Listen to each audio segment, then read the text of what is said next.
Meu nome é Isadora Zebral, eu sou a integrante da Liga Acadêmica de Cirurgia Plástica da Faculdade de Ciências Médicas. Meu nome é Maria Fernanda, também sou membro da Liga de Cirurgia Plástica da Faculdade de Ciências Médicas. Bem-vindos ao terceiro episódio do PodPlas. Nós estamos hoje com a nossa convidada especial, a doutora Kelly Daniele de Araújo. Ela é vice-presidente da Sociedade Brasileira de Queimados e coordenadora do Centro de Tratamento de Queimados, professor Ivo Pitangui, do Hospital João 23. Bem-vinda, doutora Kelly. Agradeço muito a presença, o convite de vocês, muito importante para mim. A gente agradece. Então, para começar, a gente queria saber um pouquinho sobre a sua trajetória, o que te levou a optar por esse caminho dentro da cirurgia plástica? Na verdade, dentro da cirurgia plástica, eu já optei pela cirurgia plástica porque eu achava que eu ia fazer cirurgia de cabeça e pescoço, que só tinha retalho, eu adorei aquilo dali, falei, vou fazer cirurgia plástica. E aí, quando eu passei, na verdade, eu saí da cabeça, eu fui estagiária de cabeça e pescoço 4 anos na minha época de faculdade, e quando eu terminei a plástica, eu voltei para a mesma equipe, fiz cirurgia crâniofacial e achei que eu ia ficar nessa área, porém, quando eu fui trabalhar no João 23, eu trabalhava no trauma, nem era na área dos queimados, e quando surgiu a oportunidade de ser coordenadora do serviço de cirurgia plástica, que eu era antes, veio junto o CTQ para eu ser coordenadora também. E aí eu comecei a me envolver com as questões do CTQ e os problemas e as formas de resolução. Me apaixonei e tô lá. E fui para a Sociedade de Queimaduras, Brasileira de Queimaduras, e estamos aí. Entendi. E como que é o campo e o mercado de trabalho dessa parte da cirurgia plástica, restauradora e queimadura? Em relação à cirurgia reparadora para queimados, é um campo que, apesar de conhecidamente não remunerar tão bem, ele está em ascensão, porque só em Minas Gerais agora foram criados 18 CTQs e, inclusive, um deles, além desses 18 públicos, foi criado mais um particular, que é o Hospital Mater Dei, que tem a intenção de criar também um CTQ em Salvador e mais um no interior de Minas Gerais. E o Minas Gerais é o primeiro estado do Brasil que tem uma lei para cofinanciamento para queimaduras. Então eles sabem que está defasado a remuneração e é o primeiro estado que fez um acréscimo nos valores para tratamento de queimado. A gente sabe que isso não é o suficiente, mas já foi. Tomara que dê visibilidade para os outros estados também avançarem nessa área. Na verdade, o Ministério da Saúde está acompanhando tudo que está sendo feito aqui. Quais são as principais causas que levam ao paciente virar um grande queimado? Dentro dos grandes queimados, a principal causa é o álcool. Queimadura com álcool. Queimadura com álcool, depois tem chama direta, a segunda causa, a terceira é queimadura elétrica. Isso é dentro de um serviço de queimado, que é a estatística dentro do serviço de queimado.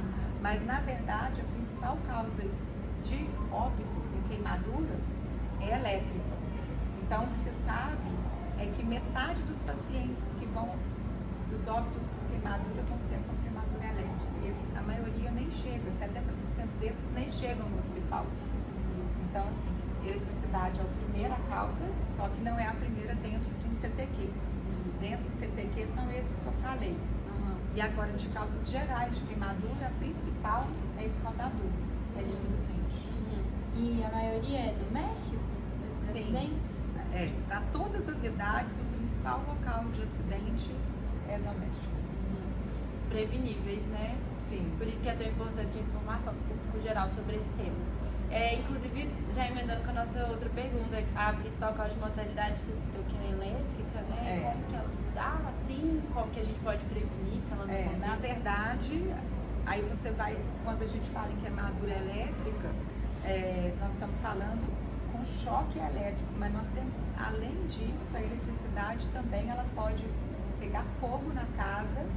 E aí, o motivo que vai chegar no hospital seria chama direta com queimadura de via aérea. E esse daí nem é contabilizado como queimadura elétrica, mas também está ligado à eletricidade.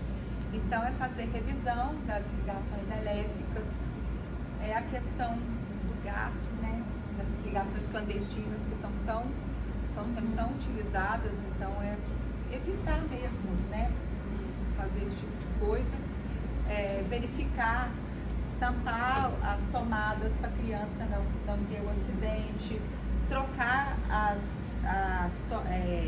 os fios dos eletrodomésticos que estiverem já apresentando defeito, se estiver partido, são cuidados dentro de casa.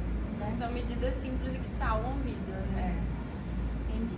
E quais são os principais erros da população leiga quando eles lidam com as queimaduras?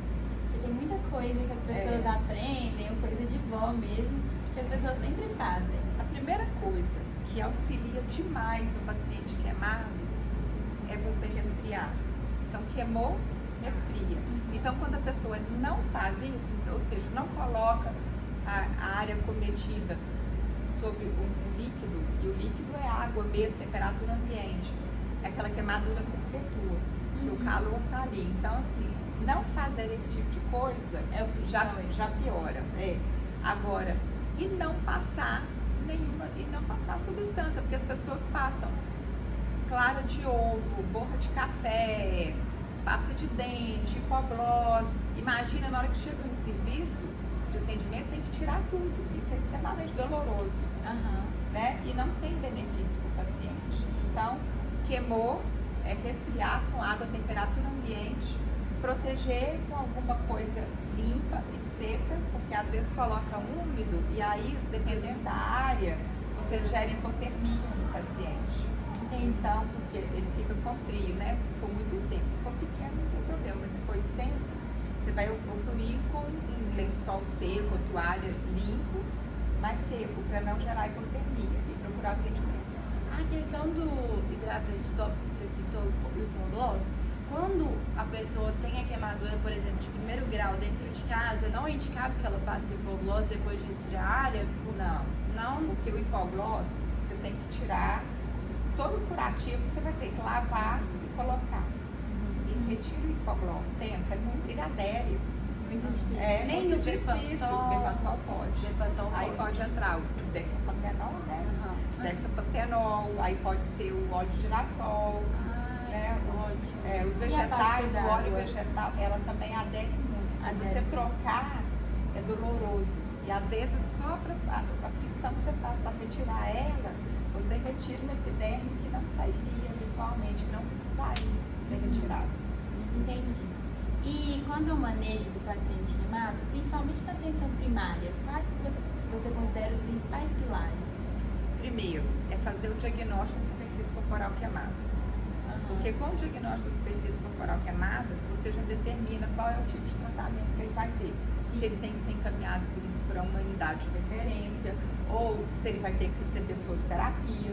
E se você faz esse cálculo inadequado, isso pode gerar até iatrogenias mesmo, né? Iatrogenias é você fazer um tratamento inadequado, gerando um erro, né? Um erro no tratamento. Então, se você superestima, coloca uma superfície corporal queimada além do que ele queimou, você dá líquido demais, sobrecarga hídrica para esse paciente. Ou se você faz de menos, ou você deixa de encaminhar ele para um centro adequado, ou você não dá uma soroterapia, por exemplo, que ele deveria receber. Então, assim, primeira coisa é saber fazer o cálculo da superfície corporal queimada, que aí você já define essa conduta. Analgesia, né, porque é muito doloroso, então a analgesia do paciente queimado, ela é preferencialmente, né, o remédio queimado, você pode dar uma analgesia oral, mas o remédio queimado para cima ela é venosa. E você não faz intramuscular nesses pacientes porque eles estão com, na verdade ele tem a tendência a choque, né? Uma hipovolemia aqui. E aí você acaba que esse músculo ele não está recebendo a vascularização adequada, ele não recebe ali o aporte adequado. Então você não faz a medicação intramuscular para esse paciente. Então, nós falamos aqui de duas coisas, né? E aí são os cuidados com a ferida. Você tem que ter também. Então, é dor, diagnóstico da superfície para poder falar e os cuidados com a ferida. Então, a partir do momento que você determina ali o grau que é, você determina assim, se é primeiro grau, é só hidratação, né? E o que é primeiro grau nem entra na superfície corporal queimada. Então, aquele paciente pode ser conduzido facilmente ambulatorial, né? Agora, se vai até 10% da superfície corporal queimada e é segundo grau, aí esse paciente, ele vai ter que ter um cuidado com a ferida, tirar as bolhas, né? Que a gente chama de fibritema, e troca diária de curativo. Se tem terceiro grau ou que a gente chama de segundo grau profundo, a gente já sabe que esse paciente deve precisar de enxerto, de espidamento, enxerto, tem que ir para uma unidade que tenha cirurgia plástica para poder dar continuidade. Entendi. Com esse gancho aí do paciente que precisa de enxerto, em relação em relação à doação de pele, como que funciona? Qualquer um pode ser doador? Como que ela é feita? É só no indivíduo post-mortem ou pode ser vivida? Na verdade, o enxerto que vai tratar o paciente é o auto-enxerto, é o dele. Então, o principal doador vai ter que ser ele mesmo. Mas em alguns casos em que a queimadura é muito extensa e você precisa que o paciente cicatrize umas áreas para ele ser doador para ele mesmo, você pode utilizar de curativos biológicos. Então, o enxerto, que a gente chama de autólogo ou homólogo, né? Desculpa, gente, é homólogo ou halógeno, o enxerto que não é da própria pessoa, que é o autólogo, esse enxerto, ele preferencialmente de cadáver, é muito complicado você ter enxerto de outras pessoas, até mesmo para poder retirar e fazer todo o trabalho que tem. A área doadora é muito grande, com sequela, então é preferencialmente cadáver. Quem pode ser? A família tem que estar de acordo para fazer a doação, né? Isso vai funcionar da mesma forma que as outros doadores, coração, de pulmão, é a família. Então, assim, é conversar com a sua família, falar que você tem a disposição para realizar esse tipo de coisa, para a família ficar ciente. E quem que pode ser? Ele não pode ter câncer metastático, doenças infecto-contagiosas e doenças transmissíveis pelo sangue. Vai ser feito, né, os exames, mas isso é o que é determinado. Que são as contraindicações em base da doação para os outros órgãos também? São as mesmas. E uma coisa que as pessoas têm medo, e muitas vezes elas não querem, né, permitir a doação do familiar delas, é porque elas têm medo que isso apareça. Que isso apareça na hora do velório, mas na verdade não. Os locais onde são retirados, eles não são aparentes. Que bacana. É um tema muito importante para o discutido, né? E uma outra pergunta sobre a queimadura, principalmente no ambiente doméstico, sem a necessidade de um atendimento hospitalar. Quais os cuidados que o paciente tem que ter na área afetada, principalmente no longo prazo, até para aqueles que foram hospitalizados, cuidado a longo prazo da área que foi queimada e as complicações visando a estética? Tá. Aí a gente tem que pensar sempre estética em função, né? Sim. As coisas, elas andam juntas, não tem como você separar uma coisa da outra. Aquilo que vai ficar feio, geralmente são os que também vão incomodar o paciente no seu dia a dia, na sua função. Primeiro, o paciente com a pele queimada, essa pele tem que ser hidratada por resto da vida. Ela precisa de ser mais hidratada do que o restante da nossa pele. Então, a hidratação intensa, é sempre, não parar. E além da hidratação, essa hidratação ela pode ser feita tanto por um óleo de girassol ou com cremes à base de óleos vegetais, ou até mesmo, aí tem linhas, né, específicas. E, além disso, fator de proteção solar. É uma pele mais sensível e a gente sabe que em 10 anos, mais ou menos, esse paciente aumenta muito o risco de ter câncer de pele. E o câncer mais comum nem é o CBC, que é o base celular, que é o mais, né? É o espinocelular, então ele é um pouco mais agressivo, né? Então tem que ter esse cuidado de evitar a exposição solar. Então, evitar a exposição solar nem é porque aquela pele vai dar uma hipercromia se estiver se expondo, é por risco de câncer mesmo e de um câncer que é capaz de ser mais agressivo, de dar metástase quando maior, que é o do E espinho é bom que celular. juntando, aí pegando a questão da estética, facilita a adesão do paciente, né? É. Para a questão da função também, que é importante. Agora, ele também vai ter que fazer trabalhar a pele dele para mobilidade. Então, a fisioterapia auxilia muito isso, né? Então, aí vai entrar em fisioterapia decatofuncional, para ele poder trabalhar a elasticidade da pele, para ele manter as retrações. E no nosso meio, os pacientes têm muita cicatriz periférica queloide, que é, né, da questão de raça mesmo. E tem algum cuidado que as pessoas podem ter para evitar a hipertrofia de queloide? Aí é o uso de malha. Então, a adesão do paciente é extremamente importante. Então, ele usar a malha prescrita, e nós somos poucos serviços que fornecem malha para o paciente. E aqui a gente fornece, que elas são caras, né? Então, assim, aderir ao uso da malha, ela é por tempo prolongado. Se for prescrito as placas de silicone, hidrocolóide, associar com o uso de malha, porque muitas vezes o que a gente vê é que o paciente não adere também. Então ele precisa também de nos ajudar. Pode. Vai para a área de cuidados agora? Tá bom. A gente foi notificado sobre a organização de uma linha de cuidados, essa rede de atenção para os queimados, que conta com o apoio da Sociedade Brasileira de Queimaduras. E a gente queria saber um pouco mais sobre a organização, os objetivos dela, os principais desafios, contar um pouco para a gente sobre essa rede de apoio. Bom, no Brasil, de lei nacional, só 2020 teve uma lei, que é a portaria 273 do Ministério da Saúde, que tentou organizar uma rede de queimados, onde ela falou cada estado, quantos centros de tratamento de queimados de alta complexidade deveria ter. E só sugeriu a questão de centros de média complexidade. Isso não evoluiu como média complexidade. Alguns estados se organizaram e formaram redes de alta complexidade. Minas Gerais não se organizou. Então, era para ter 7 centros de atenção, né, de alta complexidade, e a gente estava só com 3. E aí... Isso em 2020? Não, isso foi em 2020. Aí, em 2017, a portaria de consolidação 3 do Ministério da Saúde repetiu a de 2020. E Minas Gerais novamente não se organizou.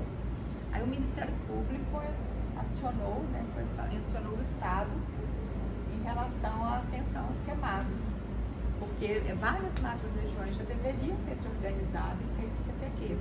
Então, em resposta a isso, Minas Gerais é o primeiro estado do Brasil que está organizando uma linha de cuidado para o atendimento integral do paciente queimado. Então, ela começa desde média complexidade, alta complexidade, e agora estão fomentando também a estruturação ambulatorial desses pacientes, esses cuidados todos.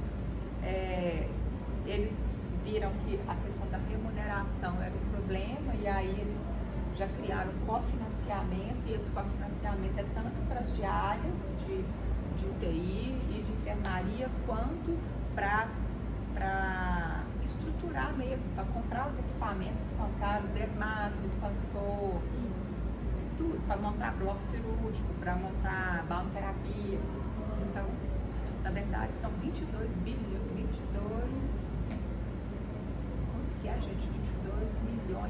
que eles disponibilizaram para isso. O início, né? Para essa área tão complexa que existe um cuidado tão específico. Essa parte de 22 milhões é só para equipamento. Que bom. E curativo.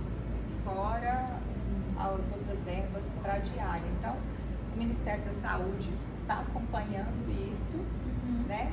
E provavelmente nós seremos o piloto de um movimento que possa acontecer no Brasil. Que bom.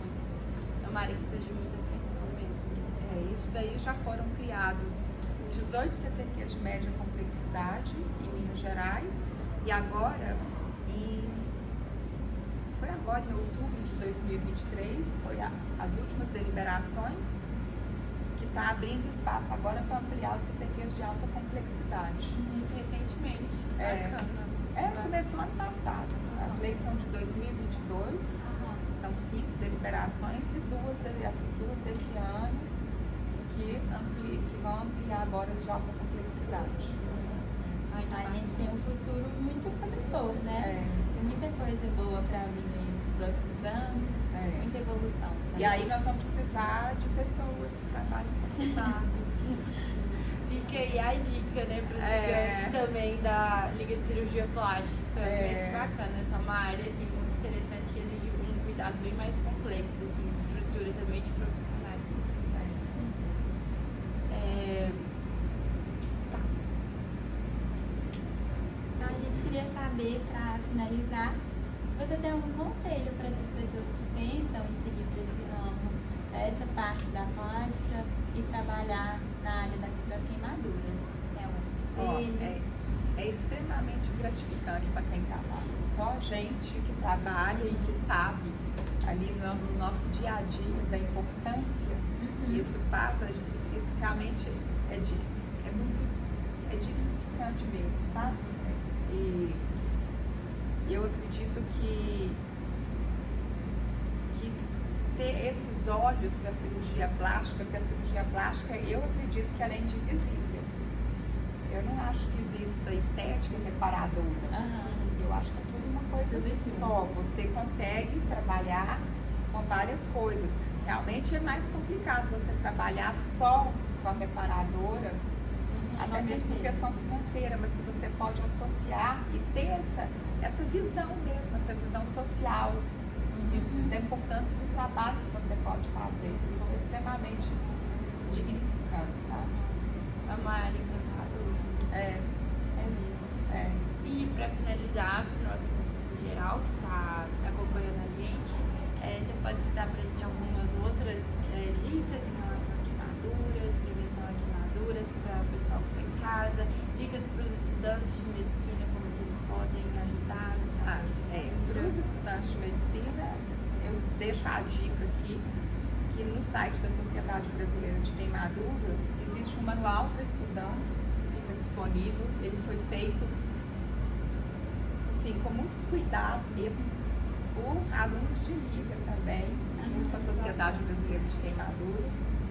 E eu brinco que ele nem é para estudante, ele é indicado para o profissional que vai atender o queimado, de tão bem feito que ele ficou. Mas ele está lá, foi feito por estudantes, junto, né, com a supervisão. E aí tem isso. E eu acredito que o estudante ele pode fazer também, tem um curso que chama CNNAQ, que é o Curso Nacional de Normalização do Atendimento Queimado. A Sociedade Brasileira de Queimaduras, ela tem esse curso online, então você tem a possibilidade de fazer dentro de um ano. O valor dele não é caro e inclusive tem um certificado, né, desse atendimento. Ele é como se fosse o ATLS do trauma. Ele é o único curso chancelado pelo Ministério da Saúde aqui no Brasil por essas primeiras horas de atendimento queimado. E todo mundo vai atender um queimado na sua vida. Por mais que você não queira ir para essa área, se você tiver no SAMU, numa UPA, uma unidade de urgência, no interior, em algum momento, alguém da sua família, assim, todo mundo vai. E é importante você, porque os dois primeiros dias de atendimento queimado, as primeiras 48 horas, elas são cruciais para a evolução daquele queimado. Então, assim, para uma boa evolução. Então, assim, já fica a dica. E para os participantes da Liga, participar de eventos, e eu já vou deixar um convite aqui, ó. O Congresso Brasileiro de Queimaduras, ele acontecia de 2 em 2 anos. Esse ano ele foi em Salvador. E aí teve uma votação sábado agora, que ele vai ser anual. Então, então em 2024 ele será em Belo Horizonte. Ai, gente! Que ótimo! E dentro de casa. E sempre tem a abertura. Não, a data não, a gente definiu sábado, agora a votação. Mas então, legal. Mas deve ser, a gente tem a campanha de prevenção de queimaduras em junho. Quem quiser participar, se vocês da Liga quiserem participar da campanha mineira, pode nos procurar, que aí a gente sempre tem alguma coisa que pode organizar de orientação à população. A gente vai para o Parque Municipal e dá orientação. Então, assim, se vocês quiserem participar, pode participar com a gente, é só fazer o contato. A gente vai querer. Então tem isso, e então a gente não deve ser feito esse congresso perto de junho, porque tem o Junho Laranja, que é cheio de atração, de evento, de live, é o mês inteiro acontecendo, e aí eu acredito que vai ser de setembro pra frente, que vai ser esse congresso. Mas a gente acompanha o Junho Laranja também, porque esse tema é muito importante e muito interessante também. Tem mais alguma coisa que você queira pontuar para os ligantes, para o público que está vendo o podcast, que a gente viu que o tempo eu acho que vocês podem fazer, dentro da Liga, vocês podem fazer projetos de prevenção, de campanha de prevenção, e aí isso Para a iria população para a geral. população. Entendeu? Aí A vocês gente podem tem fazer isso com pediatras, idosos. A gente está elaborando um projeto, né, para trabalhar com queimadura, principalmente a prevenção em ambiente doméstico, como tratá-la depois de já ter ocorrido. E vai ser um prazer ter os seus aconselhamentos desse projeto. Lá na SBQ, lá no site, tem cartilha também de atendimento para a unidade básica, o atendimento primário, isso tudo tem lá também, orientando os técnicos de enfermagem. Maravilhoso. A gente vai acessar lá. Então, muito obrigada. A gente Nada. gostou muito dos aprendizados. Acho que o pessoal de casa também vai ter gostado bastante. Com certeza. E aprendido Estou à bastante também. disposição para vocês irem lá. Com certeza, obrigada. pode deixar que A a gente gente vai aceitar o convite. A gente adora. E a gente vai sim. Obrigada, viu, doutora Nada. Kelly? Tem mais uma coisa. Nós vamos receber agora, ano que vem, nossa primeira turma de estagiário dentro do CTQ. Gente, O projeto da UFMG, vocês podem fazer também. Tá bom. A gente adorou a notícia. A gente gostou muito. Nossa, pode ter certeza que eu vou procurar sim. Eu adoro essa área. Vocês podem fazer um projeto aqui semelhante. Beleza. legal mesmo. Mas obrigada, doutora Kelly. Foi uma honra. E a gente fica aqui com o terceiro episódio do Podplus. Muito obrigada a todo mundo que assistiu até aqui. Eu sou a Maria Fernanda. Sou Isadora. E a gente encerra aqui com a doutora Kelly o nosso episódio. Valeu. Gostou.